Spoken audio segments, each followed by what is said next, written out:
Finalis Musabaqah Syaril Quran Putra dengan nomor peserta S016 akan membawakan syarahan yang berjudul Pengelolaan Zakat Produktif dan Wakaf Cash sebagai Penguatan Kesejahteraan Umat.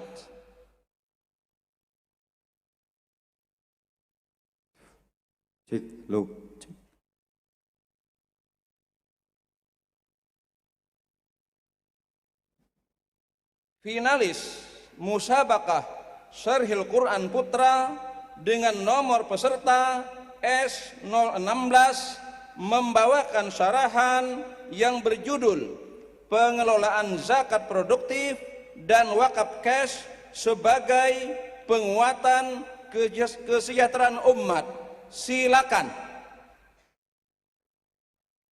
Assalamualaikum warahmatullahi wabarakatuh. Alhamdulillahilladzi amarona ayyah tamal fukuru awal masakin. Assalatu wassalamu ala sayyidina Muhammadin khatamil anbiya'i wal mursalin wa ala alihi wa sahbihi ajma'in. Amma ba'du. Dewan Hakim yang kami muliakan, hadirin sebangsa dan setanah air yang kami banggakan. Di tengah kondisi ekonomi yang masih lemah, di mana kondisi masyarakat bawah semakin susah, resah, gelisah, nafas pun terengah-engah dan tidak sedikit yang sudah mulai menyerah, kita justru dibuat takjub dengan data yang disampaikan oleh Badan Amil Zakat Nasional yang mengatakan bahawa potensi zakat, infak dan sedekah di Indonesia mencapai 500 triliun rupiah. 327 triliun dari potensi zakat dan 187 triliun dari potensi wakaf. Potensi ini hadirin setara dengan 25% dari capaian APBN tahun 2021 di negeri tercinta kita, Indonesia. Bahkan hadirin, Indonesia berpotensi sebagai pusat referensi dan inspirasi lembaga siswa dunia. Karena selain kaya akan konsep pengembangan ekonomi Islam, Indonesia juga dicatat sebagai bangsa yang paling dermawan, sebagaimana dinobatkan oleh Charity Aid Federation. Namun sayang hadirin, potensi yang begitu luar biasa belum diimbangi oleh pengelolaan yang transparan, memberdayakan dan mensejahterakan. Kondisi ini diperparah lagi dengan adanya lembaga amil zakat dan filantropi yang terjerat kasus korupsi untuk memperkaya diri sendiri.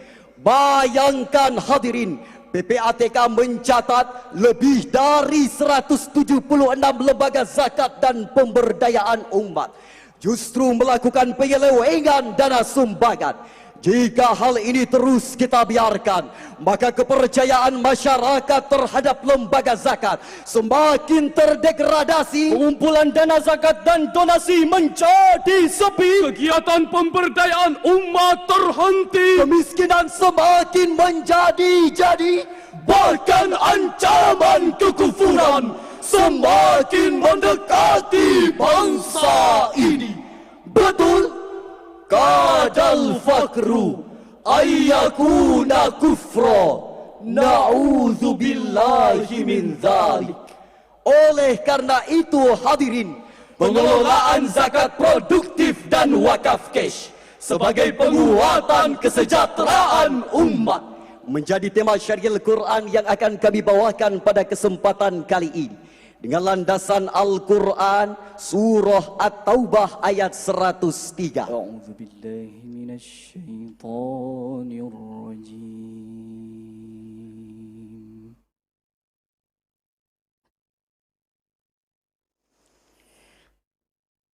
Bismillahirrahmanirrahim.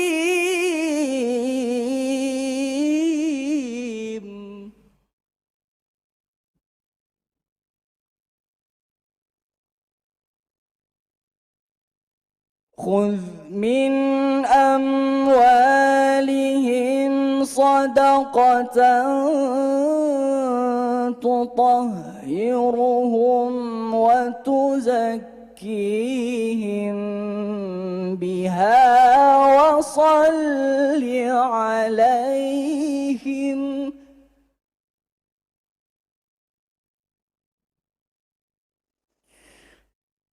إن صلاتك سكن لهم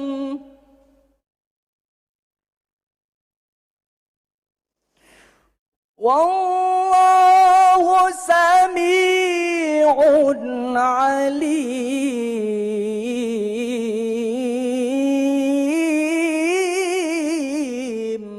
Hamba berlindung di bawah kekuasaan-Mu ya Allah dari usikan setan yang terkutuk.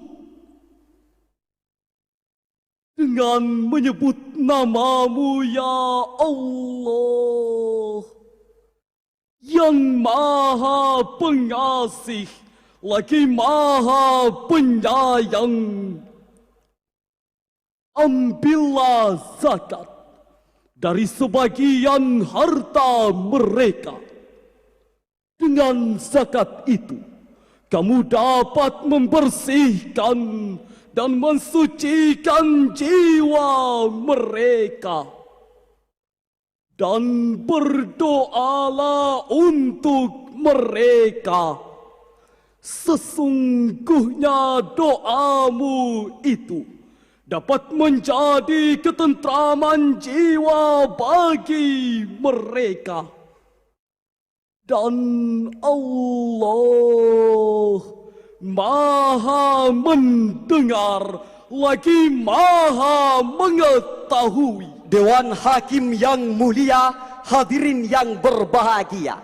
Asbabun nuzul ayat tadi berkenaan dengan permohonan Abu Lubabah beserta kedua sahabatnya yang mendatangi Rasulullah sallallahu alaihi wasallam untuk memohonkan ampunan dan dihapuskan segala dosa dan kesalahan dengan menyumbangkan harta mereka.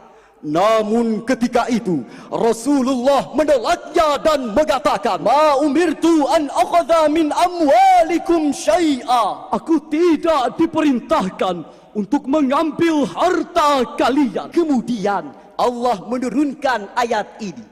Demikian penjelasan Ibnu Jarir At-Tabari dalam kitabnya Tafsirut Tabari, Jami'ul Bayani an Ta'wili Ayil Quran, jilid ke-11 halaman 659 baris kelima bagian bawah. Dalam perspektif ilmu ma'ani, dalam ayat tadi Allah menggunakan kalam insya' tolabi dengan sirat fi'lul amr. Artinya Allah Subhanahu wa ta'ala menuntut Rasulnya agar mengambil zakat sebagai sarana mensucikan diri dan harta mereka. Melalui ayat ini pula Allah mengisyaratkan pentingnya pengelolaan dana zakat secara profesional, proporsional dan optimal untuk kepentingan dan kesejahteraan umat seluas-luasnya. Hal ini sebagaimana dalam lagu Umi Elvi Sukaisi berjudul Pecah Seribu yang telah kami ubah liriknya. Ayo zakat, wakaf zakat, berwakaf berzakat, wakaf zakat, wakaf zakat. Ayo zakat, zakat bersihkan harta dan juga jiwa, riang gembira jadi agnia, hidup damai sejahtera selamanya. Setuju hadirin? Dengan demikian, zakat memiliki peran strategis dalam mengentaskan kemiskinan. Karena zakat merupakan rukun Islam yang merefleksikan rasa syukur dan tekad agar mensucikan manusia dari kemiskinan dan dosa dengan menyalurkan sebagian harta kekayaannya melalui visi persaudaraan. Demikian ungkapan Yulizar Desanrego dalam buku Fikih Pemberdayaan halaman 181. Alhamdulillah hadirin, secara umum upaya pemberdayaan masyarakat sudah banyak diupayakan untuk mewujudkan kesejahteraan. Namun sayang seribu sayang, fakta di lapangan menunjukkan bahawa angka kemiskinan terus melambung tinggi, kelaparan masih menghantui, gelandangan dan pengemis semakin marak kita temui, bahkan banyak bayi-bayi yang mati karena kekurangan gizi. Dan tak jarang hadirin, kemiskinan menimbulkan frustasi hingga berujung bunuh diri. Sallallahu ala Muhammad. Wahai sang penguasa dan orang-orang kaya, tidakkah engkau lihat begitu banyak derita, banyak orang miskin yang bermandikan air mata. Ya Habib, Mereka mencuri, merasakan hidup yang semakin sulit, sedangkan perutmu buncit dan berdui.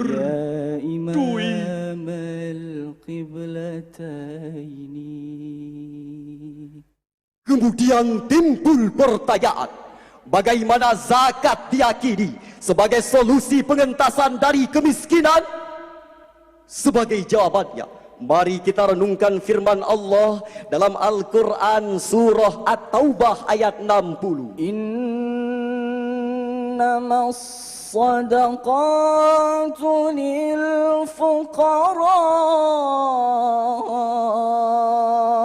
wal masakini wal 'amilina 'alayha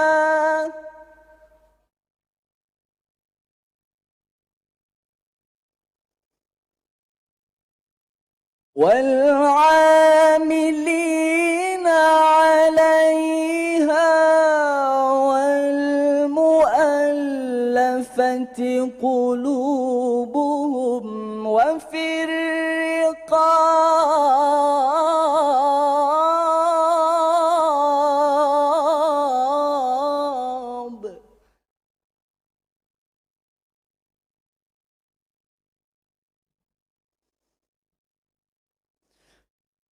وفي الرقاب والغارمين وفي سبيل الله وابن السبيل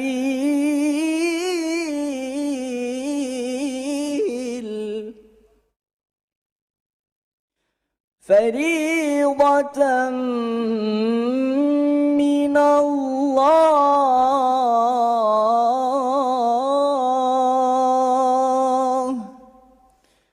والله عليم حكيم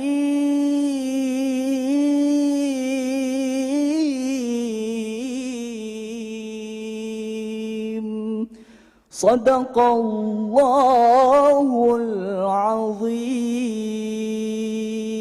Sesungguhnya zakat-zakat itu hanyalah untuk orang-orang fakir, orang-orang miskin, amil-amil zakat yang di pucuk hatinya, untuk memerdekakan budak, untuk membebaskan orang yang berutang di jalan Allah, dan untuk orang yang dalam perjalanan sebagai kewajiban dari Allah.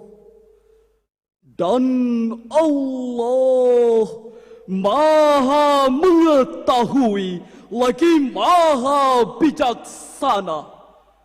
Maha benar Allah nan maha agung atas segala firman-Nya. Dewan Hakim yang mulia, hadirin yang berbahagia. Dalam ayat tadi, Allah mengawali ayat dengan lafaz innama. Dalam perspektif ilmu ma'ani, lafaz innama merupakan qasr atau taksis, yaitu mengkhususkan sesuatu dengan cara-cara tertentu. Artinya, potensi zakat secara khusus dimanfaatkan oleh orang-orang miskin, para pengurus zakat, hamba sahaya, para mu'allaf, orang yang berhutang, sabilillah dan ibnu sabil. Imam Al-Qurtubi dalam Jami'ul li Ahkamil Quran wal Mubini lima tadammanahu minas sunnati wa ayil Quran, jilid ke-10 halaman 244 bagian tengah menegaskan, qauluhu ta'ala innamas sadaqatu lil fuqara, khasallahu subhanahu wa ta'ala ba'dhan nasi bil amwali duna ba'din ni'mati minhu alaihim wa ja'ala syukra dhalika minhum ikhraja sahmi yu'dunahu ila man la mala lahu niyabatan anhu subhanahu fi ma dhammanahu. Hadirin, firman Allah subhanahu wa ta'ala innamas sadaqatu lil fuqara menunjukkan bahawa Allah mengkhususkan sebagian orang untuk menerima harta sebagai nikmat dari Allah untuknya. Di samping itu hadirin, Allah juga mewajibkan kepada mereka untuk menyisihkan sebagian harta mereka untuk diberikan kepada orang yang tidak seberuntung mereka sebagai bentuk kepanjangan tangan kepada kaum fakir, miskin dan du'afa. Oleh karenanya hadirin, pengelolaan zakat jangan hanya berpusat pada bantuan yang bersifat sementara dan hanya memenuhi kebutuhan konsumtif semata. Penyaluran zakat harus mulai berorientasi pada zakat yang produktif dan memberdayakan, sehingga mereka menjadi sejahtera dan berdaya. Demikian ungkapan Syekh Profesor Dr. Muhammad Yusuf Qaradawi dalam bukunya Spektrum Zakat dalam Membangun Ekonomi Kerakyatan, halaman 55 pada bagian atas. Hadirin, melalui inovasi di bidang keuangan dan investasi sosial dalam mewujudkan zakat dan wakaf produktif adalah program Wakaf Cash, sebuah program pemanfaatan dana wakaf melalui zakat. Melalui inovasi ini hadirin, setidaknya ada 3 dampak positif yang bisa dirasakan. Pertama, pemerintah mendapatkan dana yang bebas bunga dan terlepas dari jeratan utang. Kedua, Keuntungan investasi sebagai income retribution untuk mewujudkan kesejahteraan. dan yang ketiga, wujudnya stabilitas keuangan nasional, Pesatnya pembangunan tumbuhnya pertumbuhan ekonomi nasional yang bermuara pada kesejahteraan. Demikian kutipan dalam tajuk Cash Wakaf and Innovative Instrument for Economic Development dalam jurnal International Review of Social Science and Humanity tahun 2013, volume 6 halaman 5 sampai 7. Dengan demikian hadirin, dari syarahan tadi dapat kami ambil kesimpulan bahawa pengelolaan dana zakat yang profesional di samping pemenuhan kebutuhan yang bersifat konsumtif menjadi solusi tepat untuk mewujudkan generasi yang iman dan imunnya yang kuat, tubuhnya sehat, IQ-nya hebat, pendidikannya bertingkat-tingkat, tempat tinggalnya bertingkat, kesejahteraannya meningkat, sehingga menjadikan generasi bangsa Indonesia sebagai bangsa yang kuat, hebat, bermartabat dan berdaulat. Sepakat? Kami akhiri syarat ini dengan sebuah pantun. Kalimantan Selatan indah memikat. Mampir ke Bukit Kiram, jangan sampai lewat. Mari gemar berwakaf dan berzakat Demi Indonesia, menjadikan generasi bangsa yang kuat dan hebat. Wassalamualaikum warahmatullahi wabarakatuh.